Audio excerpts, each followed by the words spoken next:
review a book. If you look, it's everywhere.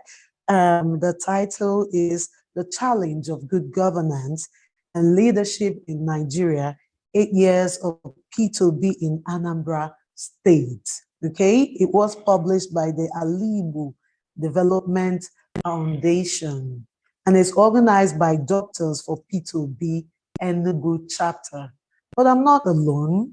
I have the erudite Dr. Vincent Nwokejezi Ubochi.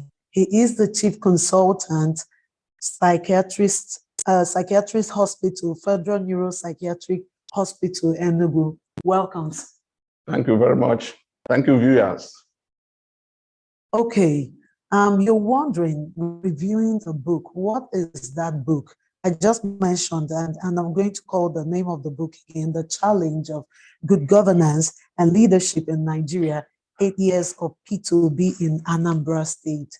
And so I'm going to ask you, what inspired the Alibu Development Foundation to write this book? What is the brain behind it, the motive?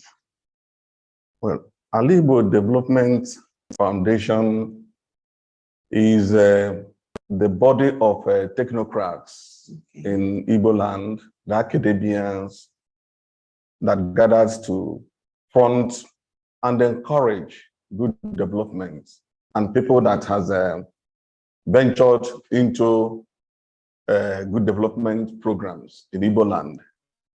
And one of such people they identified is Mr. P2B. Okay.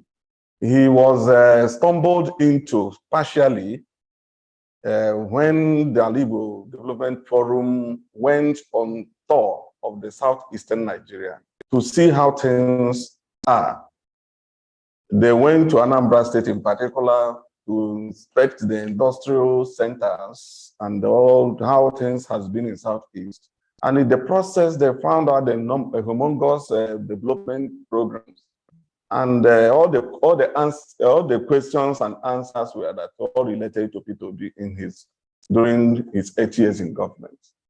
So that attracted the organization to decide to investigate this man. And eventually, this book was born. And the book, as you can see, is the challenges of good governance and leadership in Nigeria. The picture you see is P2B, and this is the logo of Alibu Foundation, Alibu Development Foundation.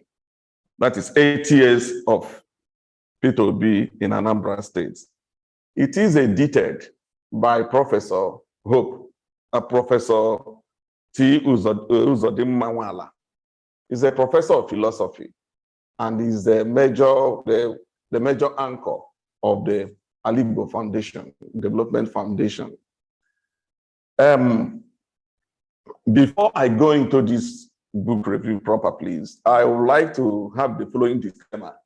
Okay. I want to say at this point that I am here to review this book as a resource person. I do not have affiliation with any political parties, whether Labour Party, PDP, or APC, or any other party in Nigeria.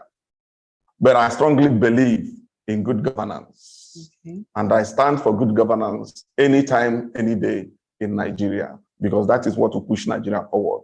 That attracted me to accept to review this book. Okay, well said. So from what you've said, we'd like to look at P2B as the Joseph of his family. Of all the people assessed in Southeast, they chose him because he did something outstanding in 8 years. That's the way I choose to look at this. There were so many definitions of good governance in this book. Okay. There were so many definitions of good governance in this book. They also talked about leadership. How would you draw the nexus between good governance and leadership? What's the connection? Well, if you are asking me about, for now, if you are asking me about the book, I will talk on the book.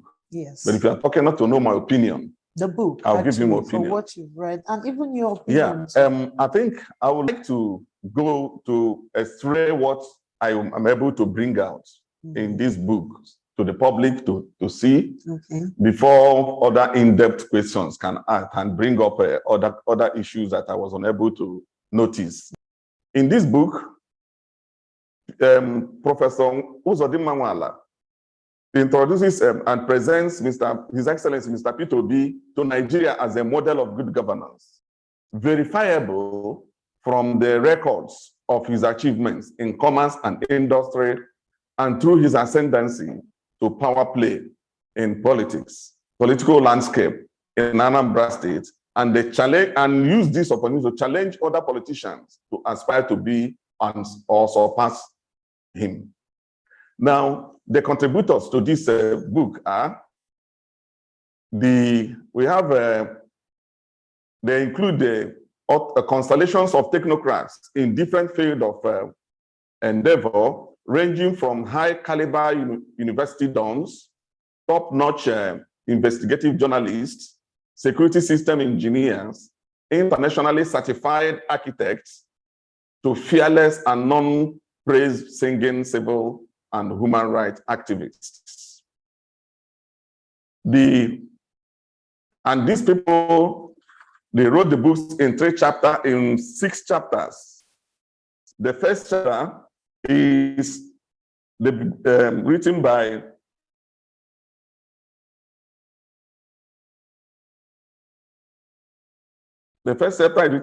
Abia Onyike. He tried to give a brief bibliographical sketch. The second chapter, written by Dr. J. Chidozie Chukwokolo, is captioned Philosophy of Leadership and Good Governance, the Peter Obi Example in Anambra State. The third chapter is by Mr. Peter Obi Emergence as Governor of Anambra State by Mr. Ikemwoke Wando. The fourth is Peter Obi's emergence as governor of Anambra State 2 by Mr. Emeka Mba.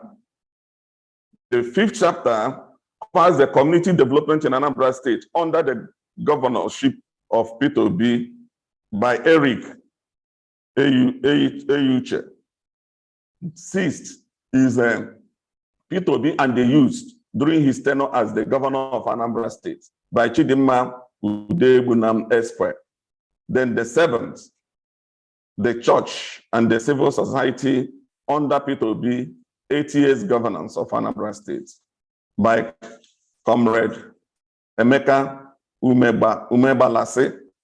Now, if you look at through the whole book, the book can be collapsed into 3 sessions, and that is how I want to take the book, irrespective of the authors, because they have 3 major themes they are talking about. One of the themes is Mr. Peter Obi's early beginning, his philosophy as a leader, his ascendance into politics. The second one of importance is the triumph of the judicial system. And the third is achievement of Peter Obi in his 8 years as governor of Anambra State that stands him out from his contemporaries. So that is the dimension I'm going to take this review, because at the end of the day, the book encompasses, summarized into this. Abianwala took highly summarized stock of the verifiable parentage, primary and secondary education, as well as university education and other educational and managerial endeavor that shaped his interest as a leader and make him what we know today as Mr. Peter Obi. He was born to businessmen. The mother and the father are businessmen. And as a young Peter had an early exposure to business.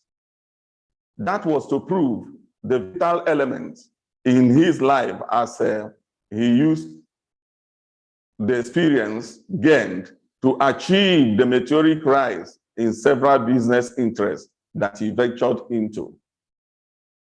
In fact, because of his early beginning, it reminds me of the inaugural lecture of one of my very good friends, Mr. Martins, Professor Martins Anikwe, is a professor of soil science. Then the inaugural lecture is captioned "The Training of a Farmer's Son." The father was a farmer, and he finally grew up to be a very, very well-known professor in agriculture. That is to still tell us that P2B has shown an example to everybody that every parent, the family had, that every parent should, as a matter of fact, embark on legitimate business and involve their children in their business early, because their life may be shared. This business may shed light into the growth of children's life tomorrow.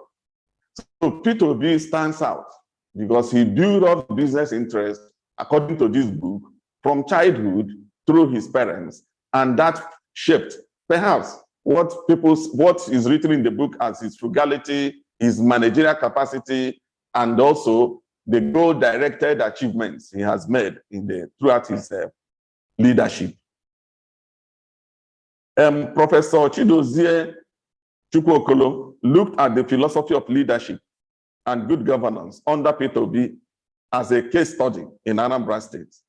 He summarized the meaning and characteristics of good governance and attempted to create a connect between the good governance and leadership preparation and leadership.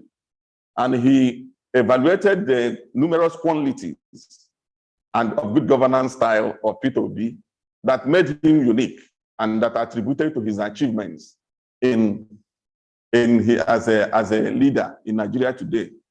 Now, such quality of P2B that is worth mentioning here, according to the book, is he sees himself and acts same as political servants to the actual leaders of the people.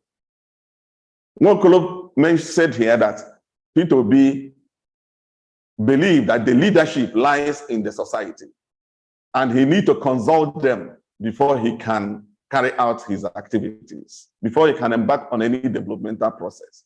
So he believed that the traditional rulers in the village, the community leaders, the opinion leaders are the main people that are the leaders, but he is the third servant that is coordinating the activities. He presented him as a humble man, that he has drive for achievement, that he is constantly upgrading his life through training and building his capacity for numerous challenges ahead of his life. No wonder part of his description of P2B in the book stated that apart from being a successful man, that he continued improving himself by attending different educational qualifications in business schools, political arenas, management areas. He also stated that P2B has penchant for development of human and material things. I think this quality may have reflected in their reports as they have it in Anambra State, in all his achievement, and is also effective information and feedback mechanism with the state. So that is part of the things that prepared him to pick up his leadership position in Anambra State. They also emphasized the need to be prepared before you venture into politics, as exemplified by P2B. He noted that P2B was not satisfied with the governance of Anambra State from creation. He believed that nothing was moving to the test of the knowledge base of people of Anambra State. So he noted that because of his satisfaction, he re-echoed his stoic position of in the philosophy of change, that for you to create any change, you must be in the system and not outside the system. This he echoed as one of the philosophical mantra of P2B. You must be in the system to change it and not outside the system. Now, so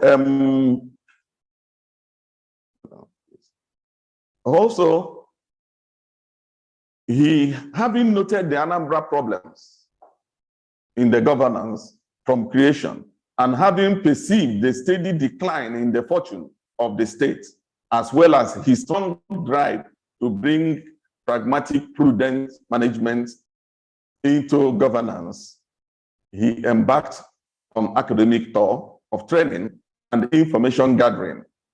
Then, having prepared himself, he decided to run for the governorship. As a successful man, before he ran for the governorship, he has made all his money being a successful business ventures, carried out some several business ventures. So by his decision, he decided to consult some people, and all of them unanimously disapproved of him going to be run for the governorship of Anambra State, including his family, friends, associates, and colleagues.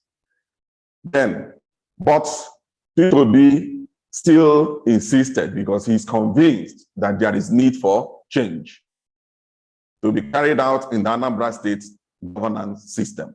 So he decided to plunge into the leadership. When, after running into the leadership, the second section of the book is the triumph of the judicial system. Immediately he ascended as governor and run. The author also emphasized that a democracy with strong judicial system, as was the case in the P2B, is an example of what we need to follow. His entrance into political landscape of Anambra State, according to the author, was greeted with stubborn attacks, which is enough to scare away the unprepared. But P2B, being very equipped and also determined to develop the state through good governance, relied on the judicial system to fight as the last hope of democracy. But most importantly is that the judicial system kept the honor. I add that this book is a clarion call to the judicial system in Nigeria. They are the only hope we have now. And a lot need to be put into them to make sure that Nigeria survives. What did the judicial system do differently? Or what did they do in Anambra State?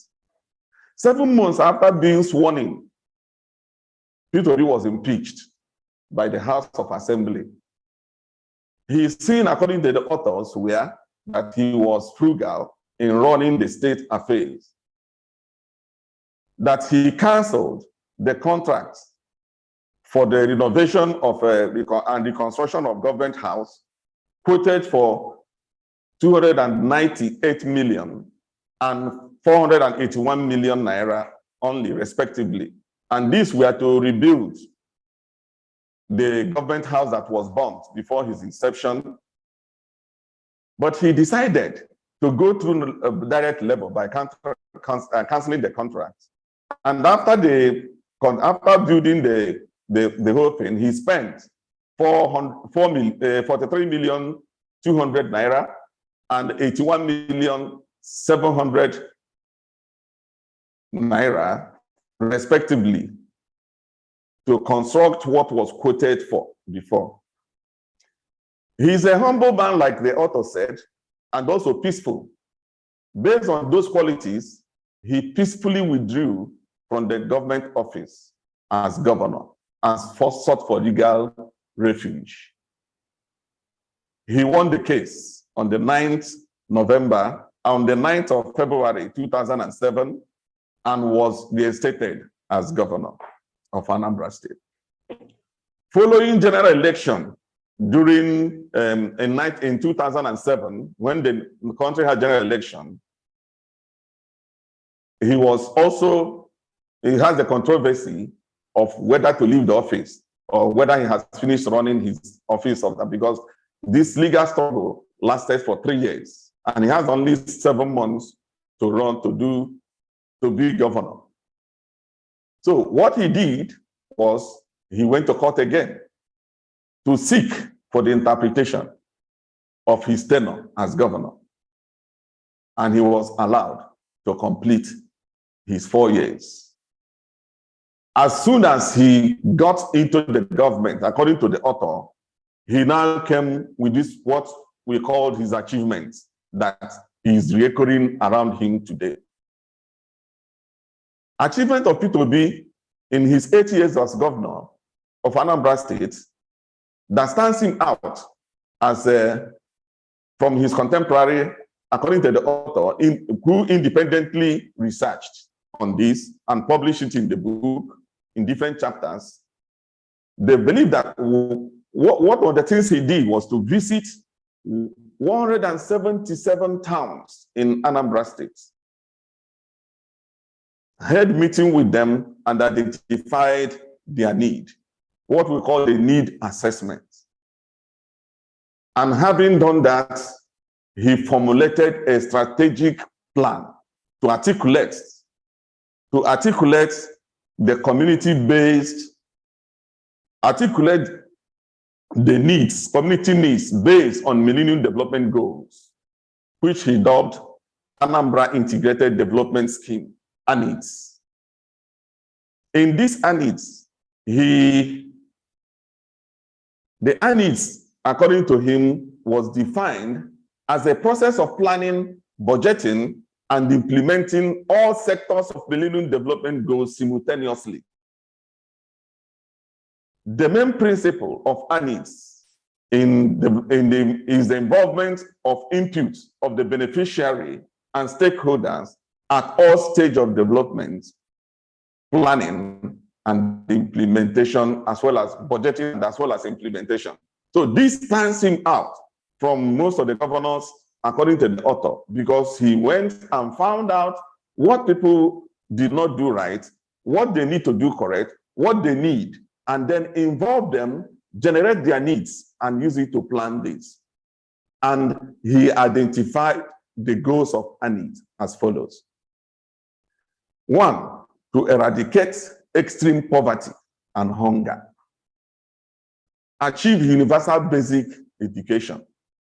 Promote gender inequality and empower women. Reduce child mortality. Improve maternal health. Combat HIV/AIDS, malaria, and other diseases. He also embarked on ensure environmental sustainability and development of global partnership for development. So in reeling out what P2B did, we are going to follow this standard to fit in how he achieved all these goals simultaneously as a governor, as the governor of Anambra State. Eradication of extreme poverty. He carried out poverty mapping in Anambra State, according to the author, with the intention of identifying the poorest areas and the causation trend and factors that made them poor. Common factors he found out and the possible solution he provided were as follows. There he discovered that there were no access roads to evacuate farm produce from the localities, from the villages to the town. What did he do? He built road access and bridges to interlink the town. According to the author also, they found that there's lack of capital, farm equipment, and farm inputs. P2B partnered with FADAMA 2 programs and provided promptly his counterpart funding and developed a revolving loan scheme via cooperative society among small-scale farmers and women empowerment programs.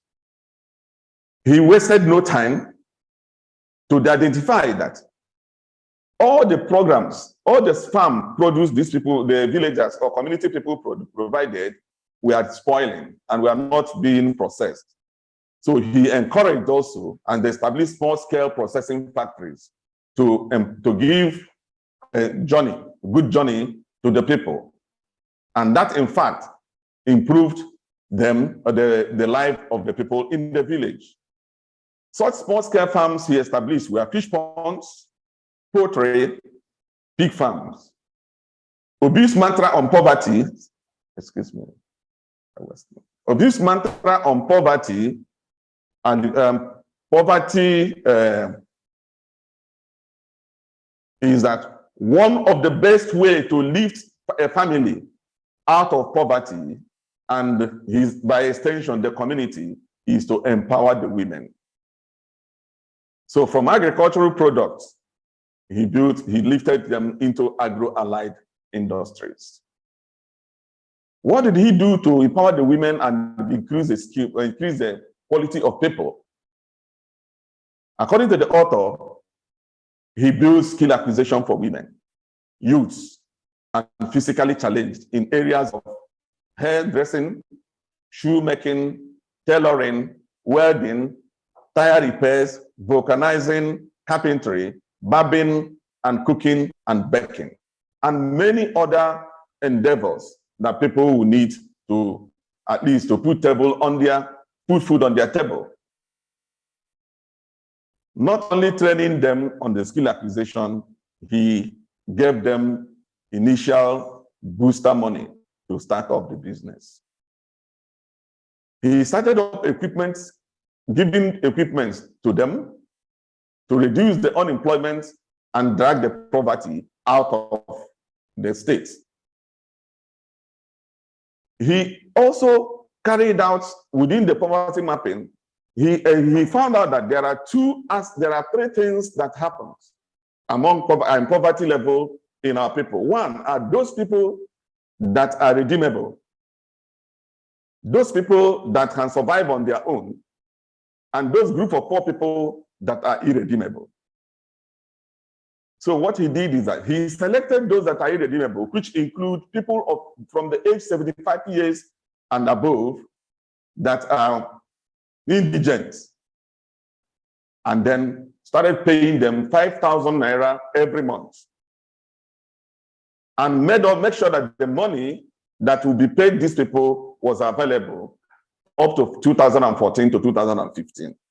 And he maintained it and built it up.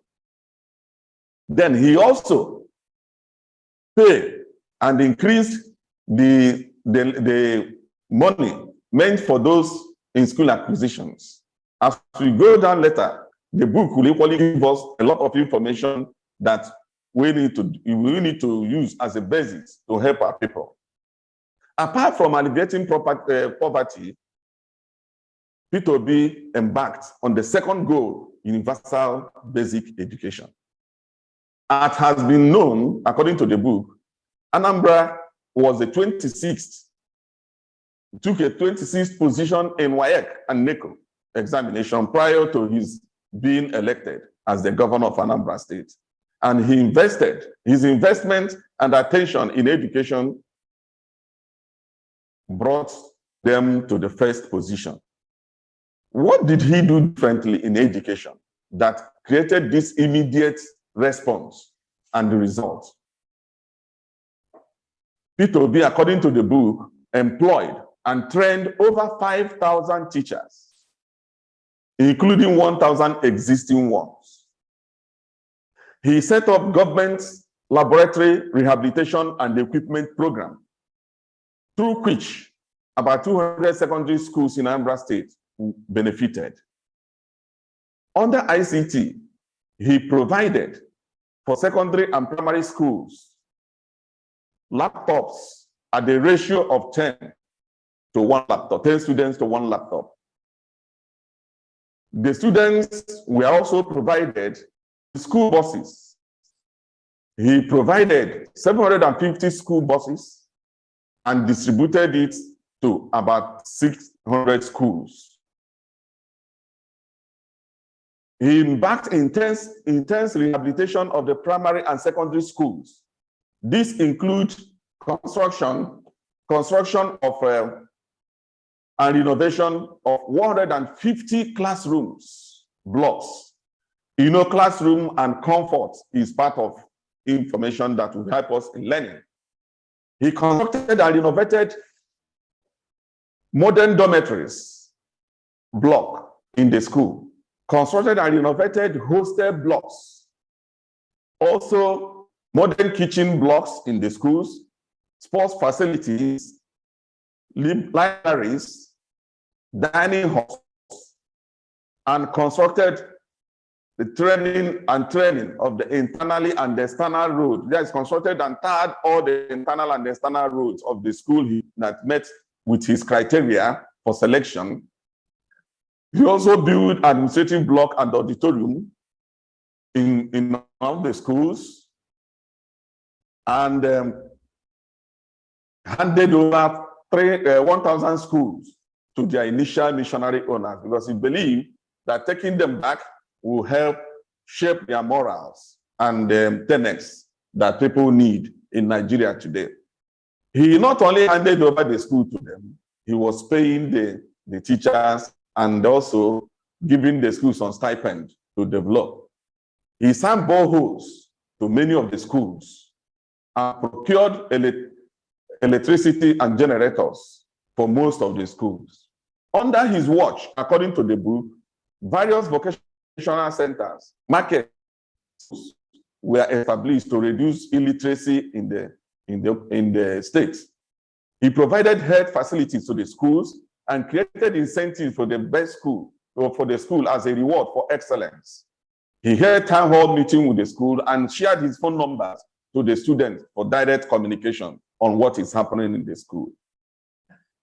I think this actually helped the students and motivated the students to work hard. That led to the change you saw in from zero to higher level educational performance. The tertiary education was not left out also in his program for education, because he embarked on building 40 new buildings in various campuses of the Anambra State University, and also renovated SEM and built SEM at Waforizu College of Education and Nsugbe and other schools that are operational in Anambra State. What did he do on gender equality? And according to him, his performance, the book, members of the House of Assembly, he improved the ratio of people in different government parastatals. He has 6 judges in his employ. He has 7 out of 27 female speakers, House of Assembly, and the speaker was a female, and many other things that improved the life of women. Please, next slide, please. Then, reduction in child and maternal health. He did a lot of things in the school, in the hospitals, like 440 hospital health centers, and constructing general hospital in local governments, in all the local government areas in the states. He did many other things that the book, that if you refer to the book, you will get more information about. Environmental sustainability was also another aspect of the ANID principles that he handled. And he did a lot by trying to improve the erosional control system in Anambra State. So he equally built up to 500-kilometer roads, and with all of them, he built gutters. P2B did a lot of things that when you read the book, you will get to know more about it. One of the things that is very, very important is that P2B did all these things and did not borrow any money and did not owe any money to anybody, according to the author. So one wonders what accounted for all this. According to this book,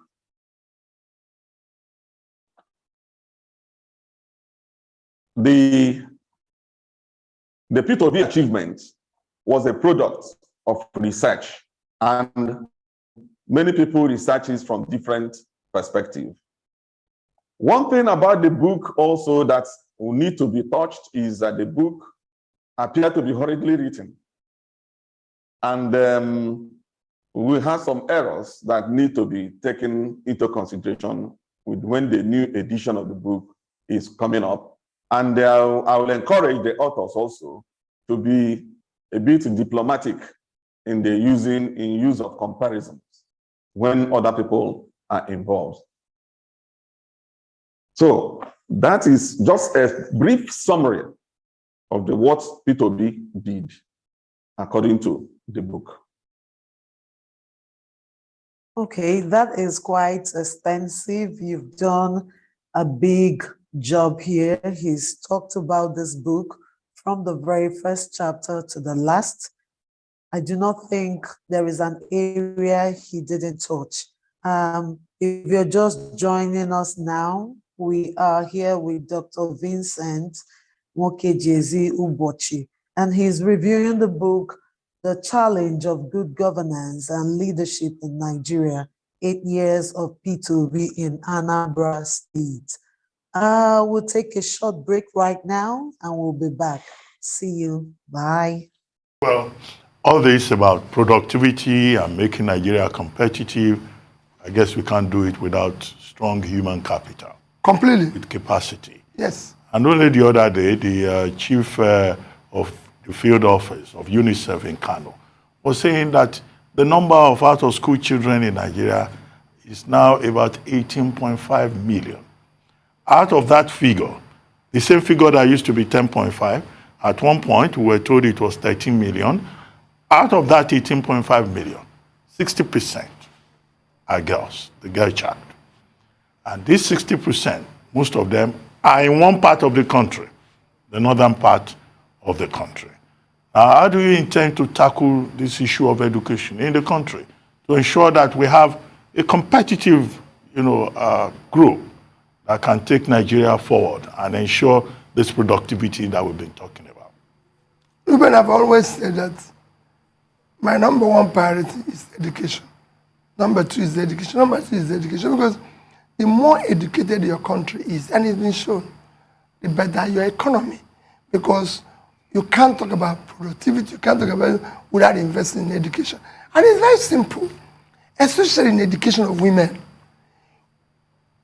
You can't talk of any country that is doing well today without talking about education of women. Because actually, they are more organizers. They're better in terms of being productive. It's been shown that women are actually more productive than men. I'm talking about cotton industry in Bangladesh. It's 60% dominated by women. It was the same in Vietnam. And you can go on and on. It's a question of government understanding this is where we're going to go. We're talking about investment in education. For example, one of the places even Central Bank was trying to dash people money, if you bring is diaspora remittances. We have 5 million Nigerians living outside this country, and they are remitting about $15 to $20 billion. Imagine if you educate, say, 15 million, you can even succeed in putting investment in 10 million of them, and they leave this country. And that's what remittances will hit 50. That's what Philippines is doing. They become a servant of the world. That's what we talk about Singapore, talk about everything. It is about education. So you invest in it. There's no way this country can comfortably invest in education.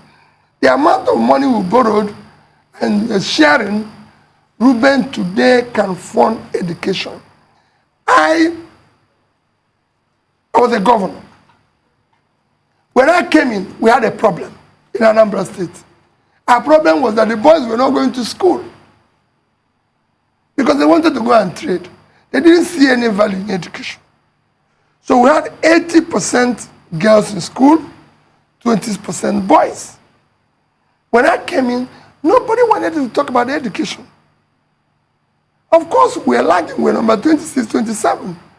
I even saw Governor Makinde the other day in one of his achievements. He said he has moved Oyo from 26 to number 11.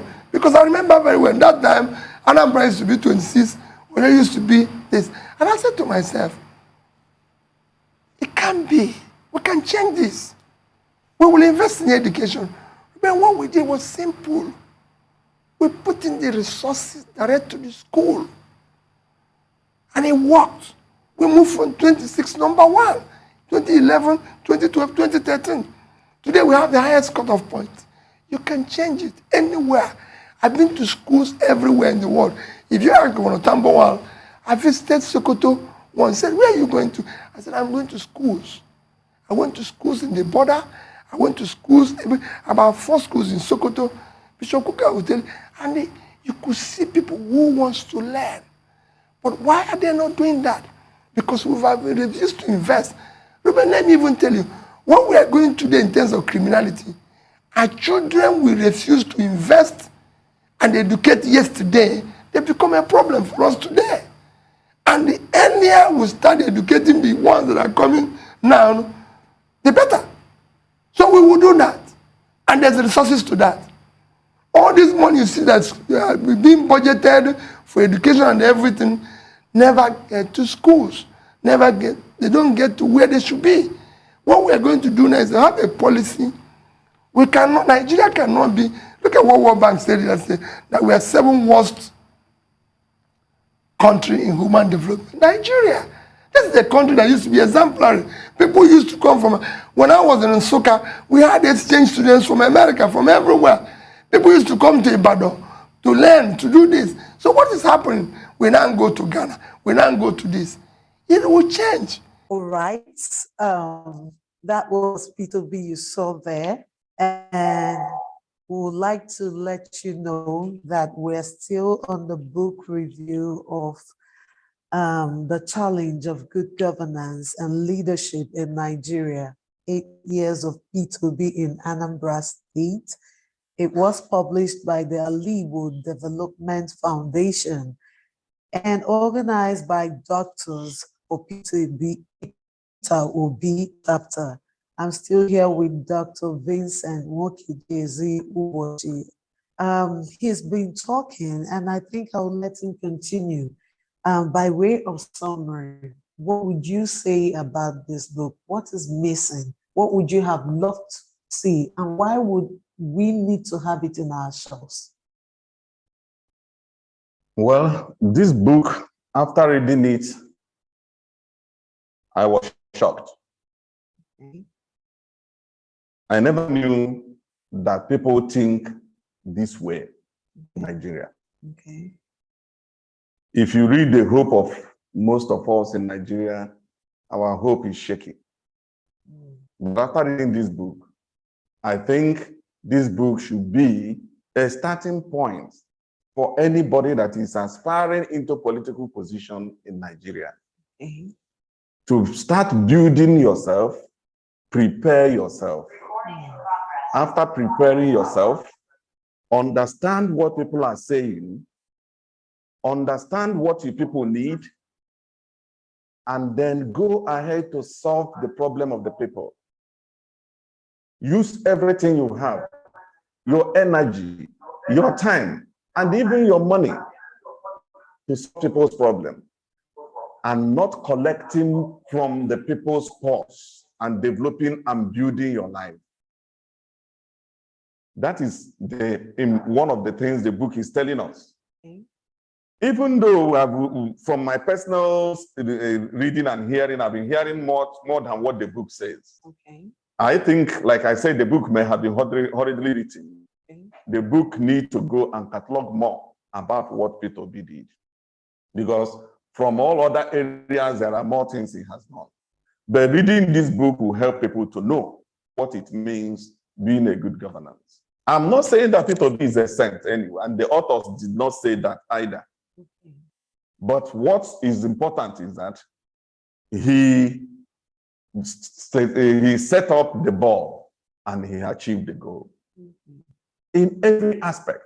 Is it judicial system? He was dogged.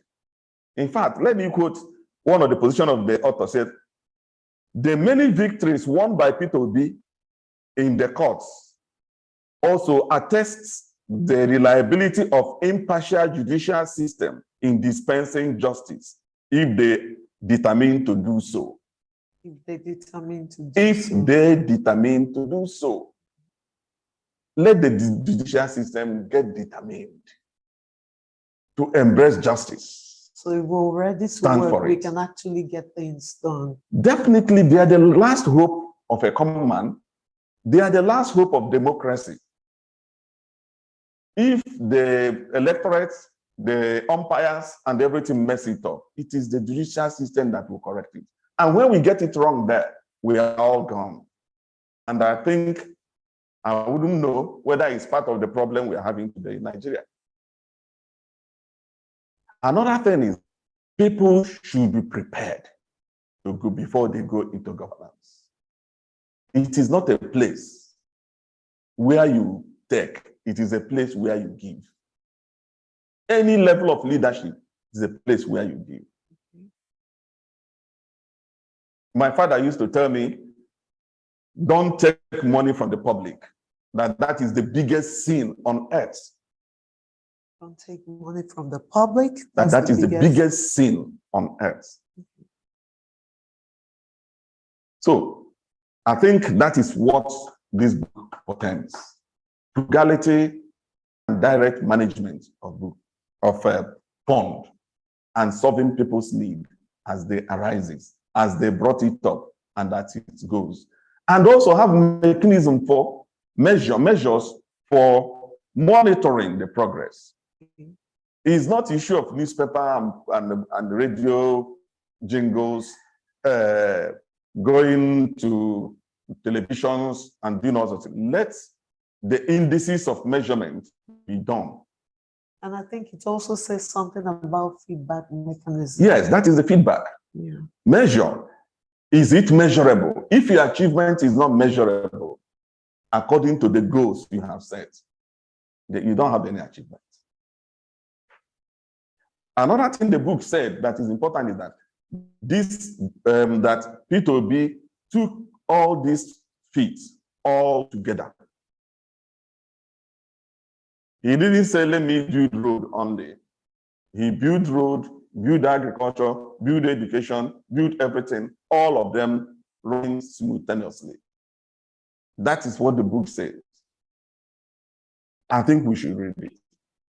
Okay, the most important thing he said is that he planned to do this, to develop Anambra State. It was intentional. He was also selfless. That's what you have told us today. He was selfless, he was purposeful, and he went for it. Most importantly, like his father taught us, we'll learn not to take from anywhere, the government, wherever we find ourselves, but to give back to the society. Dr. Vincent Nwokejeze Ubochi, thank you so much for coming. And I'd like to know if you're watching from any of the social media platforms, if you do have a question, you can ask us. We'll read it out and he would answer. And in the absence of that, in the absence of that, we'll take a short break and we'll be back. So, it's just a debacle with Nigeria as everything, you know, we monetize politics and monetize everything. I want to pick your brains. You constantly talk about moving Nigeria from a sharing to a producing nation. I'd like you to clarify that your position. And, you know, how do we intend to achieve this? I mean, you talked about the textile industry, for instance, in that video. You talked about the fact that we can make more from textile than we make from crude oil. I mean, how do we do this? How does Nigeria truly make wealth? Because Nigeria is a poor country as we speak today. Very poor. Nigeria is not a poor country. The leadership of Nigeria is poor. You have to remove Nigeria is a very rich country, blessed by God, with good weather, with good everything. You know, Nigeria is not poor. What is poor is leadership. When you have poor leadership, you cripple everything. You make everybody poor. Because your thinking is poor, your this is poor. You can remove Nigeria from being a consuming, sharing country to productive country. She just mentioned about my tour. Whenever state I reach, as I land, I look at the agricultural aid, the land, the massive land God gave Nigeria. I look at the people God gave Nigeria. And I ask myself a question. How did we get here? About that, it's a very simple thing. Nigeria is a country of about 930 think 31,000 square kilometers of land. 923,000. 923. Very good. Very good correction. Vietnam is 331,000 square kilometers.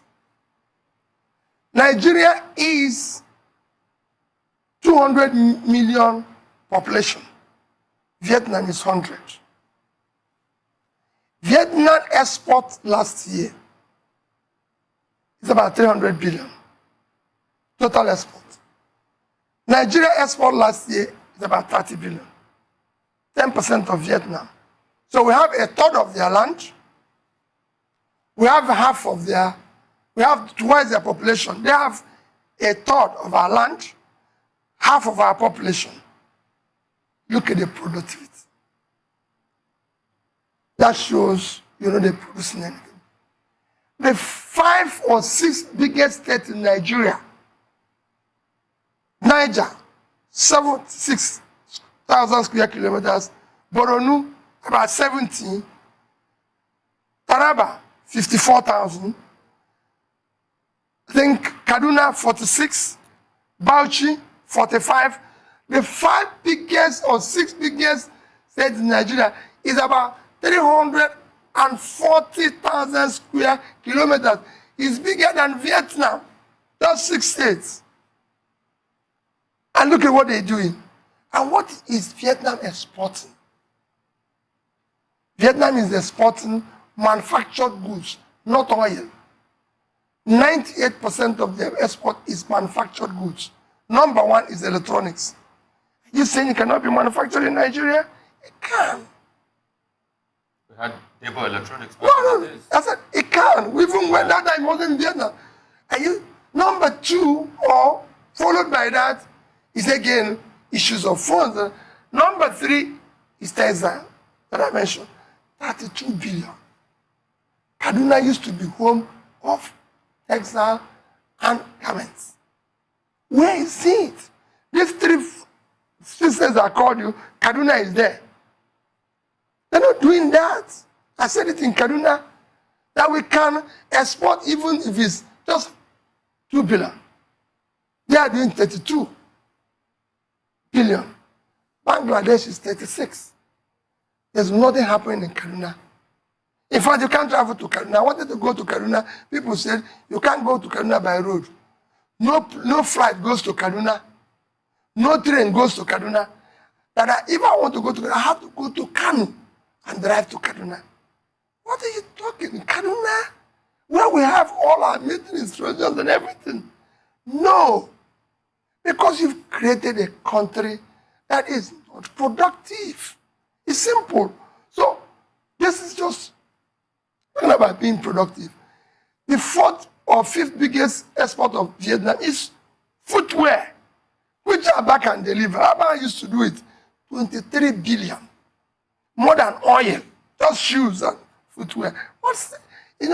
This is something that is so simple that you can do. I was in Bangladesh. You see me give an example. For good 1 week, went to the villages, saw women sewing and doing this clothing, they are exporting. And I can tell you, Nigerian women are bright, more hardworking than these women. All we needed to do is to support them, ensure proper government committed grants to them, not to TV show. It is a straightforward thing. I can go on and show you why to even turn in these states that I mentioned, 340,000 square kilometers. It's just, Netherlands is just 10% of them. 10%, 333,000 square kilometers. They exported agricultural goods, 120 billion. These 6 states can't even feed themselves. I was in Taraba, and I was landing in Taraba. I look at the lovely place, the Mambila area and everything. You can grow coffee there. Ethiopia, this is not first world now, exported coffee last year, $905 million. You can go and check it. Ethiopia, this is not foreign, not Colombia now, who have done much more, but Ethiopia, yeah. You can grow flour there. Kenya did flour. Almost $500 million last year. Flour export. In fact, young girls, non-graduates that pick flour in Kenya are paid between $100 and $150, which is about 100,000 now. A minimum wage is 30. These are countries in Africa. Morocco did an agricultural export of about 10 billion. What is Nigeria doing? We're just waiting to share this oil money. That's what we are sharing. Even when we share it, we politicians cut it away and using it to buy people as if they are gods and everything, rather than encourage them. So you can turn it around. How do you do it? Most of these corporations you see across all these countries are driven by small businesses which are dominated by the youth. And we have large of them, very innovative, very entrepreneurial, very... You see all these boys, they even call Yahoo boys. That's how India started. They were doing Yahoo until a leader came and turned them around. They turned that the same thing they were using to defraud people into what became today that India dominates the ICT. That shows the talent is there. What they need is direction, somebody that will pull them in the right direction, support them, small businesses. Small businesses have died here. That's what is driven. Service industry contributes 41% of GDP of Vietnam. And what is happening there is all SMEs doing small businesses. Our manufacturing today contributes only about 9%, even below that, of our GDP. Not for a developing country, not for a country of our size. China is 30%. If you go to other countries, you see it, they are above 15%. Welcome back. I'm wondering, do you have questions? If you do, we're still here. He would answer your question. Dr. Vincent Mokejezi Ubochi is here to answer your question. However, if you want to have a copy of this book, please send us an email, docs4peterob.enugu@gmail.com. Okay, so it is small letter DOCS and figure 4 peterob.enugu@gmail.com. Or you can call Dr. Edoga on 080-632-86165. I'll take that again, 080-632-86165. I'm still waiting for your question if you have one. If you have one, would like to read it out and he will respond to it. Okay. So when I was going through this book myself, I discovered that P2B has achieved quite a lot. So I'm asking, what's going to be the impact of a style of leadership in the leadership of Nigeria? Do you think it's going to affect aspiring leaders or the already existing leaders? What's going to be the impact of the style of leadership on them? Well, I wouldn't want to sound like P2B in his campaign. Oh, okay. But I think anybody that achieved this goal fought to change things. And there are people that have been running their system the way they used to run it. That is system as usual. So if you are bringing a change, definitely you have opposition.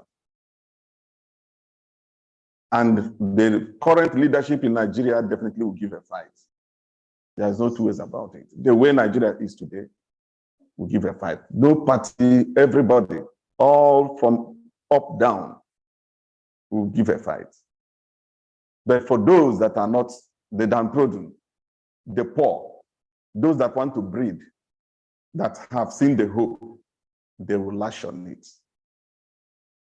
My advice is that we should, as Nigerians, take the change, because this change is very, very important. We embrace it and support the change. in Lebanon. From whatever party it's coming from, we embrace it.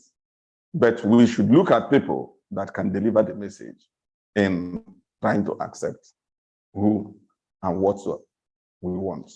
Okay, from what you were saying, I'd like to look at the win of P2B from 2003 to 2010 as the triumph of the judiciary. I noticed you were excited about that part. Why did you consider it, or why do you think the authors of this book consider it in that direction? Yeah. One of the things that made him stand is that, one, he was convinced, according to the author, about what he has come to do for the country. Number two, the judicial system was at its best to administer justice. And he fought, he was dogged, maintained the fight to the last point of Supreme Court. And this, in fact, the judicial system in this case deserves serious accolades. And if we have changed from what it has been used to be, I think we should embrace this new change as it was in Anambra State then. I heard Peter B in some of his comments said that he didn't know any of the judges, both in appeal. He did not give any money to anybody, but they stood for the justice. It's a triumph of the judiciary. Okay, one of the things that makes a leader popular is legitimacy. What do you think worked for P2B? Why do we have this P2B fever now, this movement? I mean, from the book you have read so far, what do you think worked for him? Was it because he was people-centered, community-based needs, like you said? Was it because he had the people at the center of his governance, or he had, what do you think led to that? Yes, the book, yes, and the authors in this book x-rayed it clearly that he went to the people and asked them, what do you want? Why are you poor? What can I do for you to lift you from this state of poverty? Now, he identified them as those that will remain perpetually eating their food. That is irredeemable. That's how you classify them, according to the author. Those that can stand on their own, little support will make them push, and those you build up through training. Now he identified these people and then provided for them according to their needs. That is leadership. And that can call for success. And that makes people to stand for you. And that is why the soldiers can stand up tomorrow and die for the country. Because their needs are catered for, and they stand for a purpose, and this is what they are for. So that spoke for him loudly in his leadership. Okay, so let me ask, I'm seeing a question. Upon all these achievements, why did they remove him in the office at all? This question is coming from Letitia. Well, Letitia, a good change will always attract opposition. That is always the case. When we do things the way we do it, and believe that that is the culture of the way we do it. If another person comes to do it, no, we have an alternative way that can lead to progress. Definitely you'll be faced with opposition. And they will fight you with all things they have. I think that's what happened there. But I thank God for the judicial system then that maintained their stand to ensure that justice reigned. At each time they removed him, the judicial system will upturn it based on justice and equity. Okay, I also remember that in the book when they were discussing good governance, they said something about unifying the people. Did you see that in the governance of P2B? Was there a deliberate attempt at integrating the people? Did you see anything like that in the book? The book did not actually reflect on that fully. But one thing that is important is that when you mean business, you select people of like mind. And with people of like mind, you can make the change. I think that's what helped P2B to survive that, because he picked people like minds, people that share his ideals, communicated it to them, and they followed him within the civil service echelon, and then pushed them on. Some of the authors here in the book reflected heavily in these areas. I think that's what may have led to his success in some of the things. Okay, I'm also referring to, if it's on a national scale, I'm referring to national integration. Do you think there was some sort of deliberate attempt at bringing all Anambra people together so that no part feels not included, like excluded? Do you think something like that could have led to his legitimacy and the success of his regime as well? Well, partially like that, but I don't think if you solve my need, I'm included. That is it. You requested for food for those that cannot get food at all, and you see them eventually that they cannot walk, the elderly, you gave them food. The people that can walk and are ready to walk, trained, you empower them. Those that need the schools where they will be trained, you build them up. Then what kind of belongingness do I want to get? Because you have provided my need. Why, to me, why this country and Nigeria today is where this is, because many people are not getting their needs. There's a difference between need and want. We need food. We need to showcase our capacities. We need to showcase our abilities. We need to be all the things that development needs. That's all we need.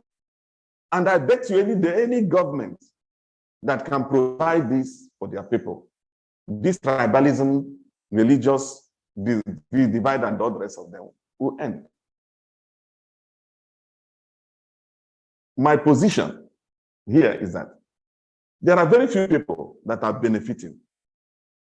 And for that reason, they will continue to want to benefit. But when you bring this governance down to the people, the benefits to the people, you find out that people will be ready.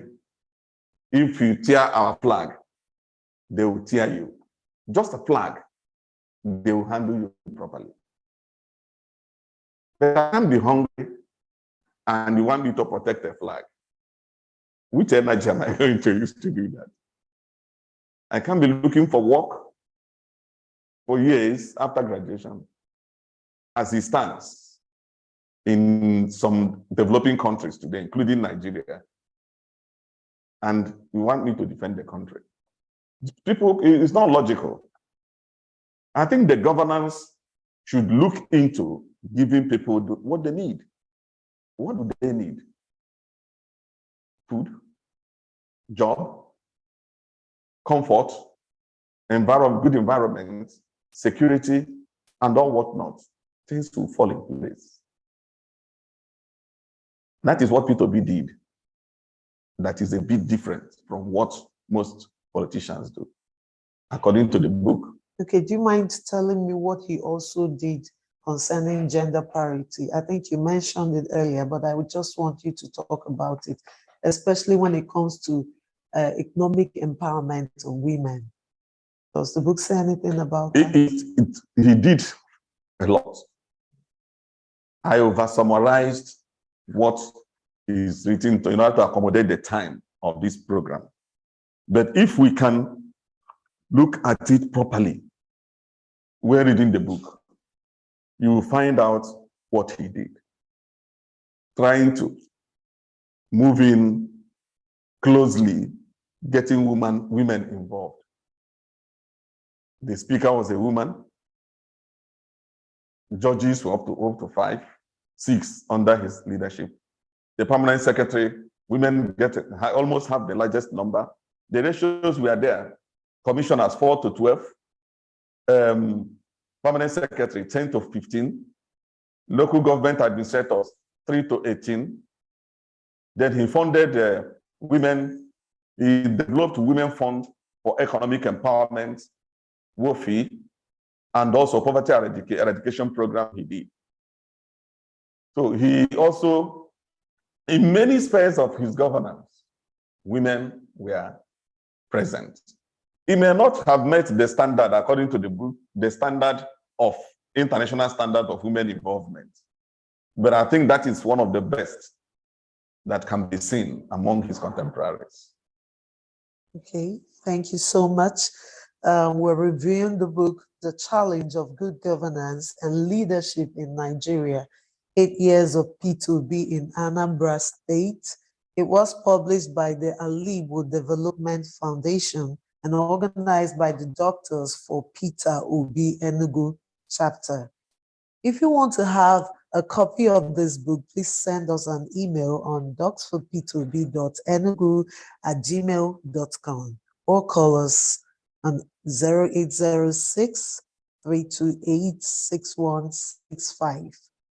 And as soon as we hear from you, you will have this book. We'll take a short break, and when we return, you'll hear more from us. I want to talk about institutionalized corruption. The fact that corruption has become institutional. Almost no ministry or MDA is removed from corruption. We're talking about this morning the story of the Accountant General of the Federation. And shocking enough, the last Accountant General of the Federation too had corruption allegations. So in a country where the two back-to-back Accountant Generals of the Federation have had corruption allegations, it's an indication that the country, like I said this morning, is already building a bacterial culture of corruption. What would you do to tackle institutional corruption across MDAs and across every strata of government and governance? That same corruption that makes people that have not done anything in 5 years be spending dollar like they're spending naira. My brother, let me tell you, and what I'm going to say will not be different from what I said in the past. First is that corruption kills, threatens the country needs to succeed. Corruption kills entrepreneurship. Nobody thinks in a corrupt country. You don't build all small businesses and everything. Corruption kills professionalism. You can't get professors doing research when councillors earn more money. Like I keep saying, you see a place where a House of Assembly member is dashing away cars that lecturers can buy. And they say it's doing well. He's supposed to be a lawmaker, but he's dashing away cars. And they say it's doing well. You have a situation where, corruption kills hard work. And you could see it. There's no country in the world, for example, where we pay the amount of money we pay now to buy a electoral form. America, a country where we learn the so-called system of government we're practicing, with a GDP today of $20 trillion. How many times our GDP? You didn't see. We are not, Nigeria is only about 2% of American GDP. The biggest state in America, everybody knows, is California with 3.3 trillion GDP, 8 times Nigeria. If you want to contest governor there, you can't pay more than, and just the filing fee, maximum $4,000 something, maximum. And you have to show proof where you got the money from. Then in Nigeria, you pay $100,000. And this is just to be governor. $240,000, even in the APC. No, this is to be president. And I ask, None of us paying this. None of us. Have anybody asked, can you show us your tax clearance to show evidence of any such income in the past 10 years? You know, I've filed for something in the UK. You just put it, and that's it. If I open my mail here, I show you, they didn't know, I've left UK several years. They still invite me for the Queen's dinner, for the Prime Minister, for small businesses, to encourage small businesses. Nobody invites you here. Nobody cares here. How can you have your best to contest this election if they have, are you saying that somebody will just give you $250,000, 100 and go home and sleep? No. I didn't pay that to be governor. What I paid Abga when I became governor was not more than maybe 1 or 2 million naira. So what is all this? And where are we getting this money that we're paying when we have no money to pay teachers, to pay pensioners, to pay lecturers? And look at the number. If you hadn't stopped it now, maybe Ruben would have joined and paid his own. You know, so where is the money coming from? And the huge money we're using for this. So corruption is very simple. You can stop it. How? If the principal person, I said it before, is not involved, his family is not involved, his friends, he can contain his friends not to be involved. I governed Anambra for 8 years. Good. And I'll give you an example. No thief sees what he can steal and keep it. I was saving that money. The accountant general knew I was saving the money. The commissioner of finance knew I was saving that money, everything. And we always compare notes every month. Whenever we receive our money, the accountant general will come to me and say, we have priority. Our number one priority is to pay gratuity, followed by pension, because you can't owe people in their old age when they have less opportunity. So gratuity first, pension, salary, savings, and then we use the other one. That's how we do it. And we did it for 8 years. And they knew it was happening till today. In appointments, we did the same thing. My housing, the guy who ran my housing authority, Mike Mwafo, met Doyin Okube in our campaign. He said, Doyin, this man is a good man. Doyin said how? He said, as managing director of housing authority, he didn't appoint me. He was appointed by a previous government when I came in. So I came in. I said, where is the housing? He showed me a project he was doing.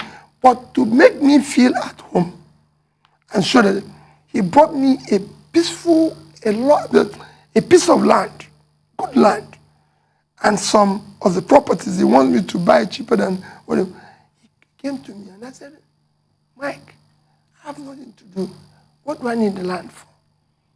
I'm the person who is supposed to be managing this. I don't sell houses. Please take your house away. Okay, so this is the end of our program, and we hope to see you some other time.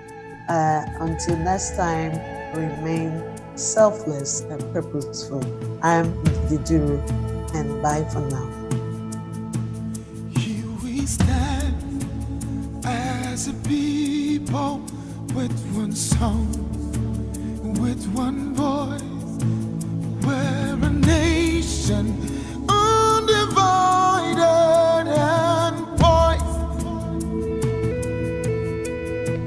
We will take a stand and build our land in faith to defend what is ours. Here we are as a people with one heart for one cause.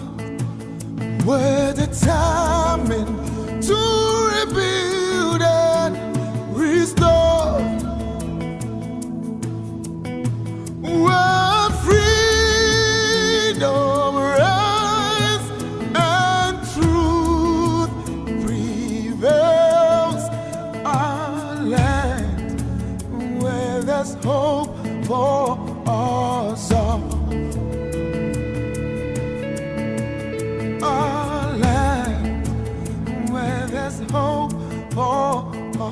song.